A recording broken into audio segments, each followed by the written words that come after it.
প্রেমিক প্রেমিকাদের জন্য এখন হঠাৎ করেই পাবলিক প্লেসেও অস্বস্তিতে পড়তে হয় সাধারণ মানুষকে। হুটহাট এমন সব ঘটনা ঘটে যায় যা সাধারণত কাম্য নয়। তেমনই একটি ঘটনার ভিডিও সামাজিক যোগাযোগ মাধ্যম ফেসবুকে ভাইরাল হয়েছে।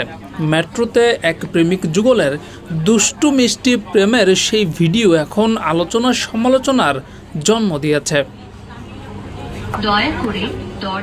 মেট্রো রেলের ভেতরে যেখানে প্রচুর মানুষের চাপ, দাঁড়িয়ে বসে গন্তব্যে পৌঁছানোর তারা, সেখানেই এক প্রেমিক যুগল যেন নিজেদের আর সামলাতেই পারল না। প্রেম যেন সেখানেই উপচে পড়ে তাদের। ভিডিওটি ছড়িয়ে পড়তেই তীব্র সমালোচনা শুরু হয়েছে। এরকম পাবলিক প্লেসে প্রেমিক যুগলের এমন কার্যকলাপ অস্বস্তিকর এবং সমাজের জন্য ক্ষতিকর, এমনটাই বলছেন অনেকে। তবে কেউ কেউ আবার এমন ভিডিও কেন সামাজিক যোগাযোগ মাধ্যমে ছড়িয়ে দিল সেটারও সমালোচনা করেছেন। ডেস্ক রিপোর্ট, যুগের চিন্তা।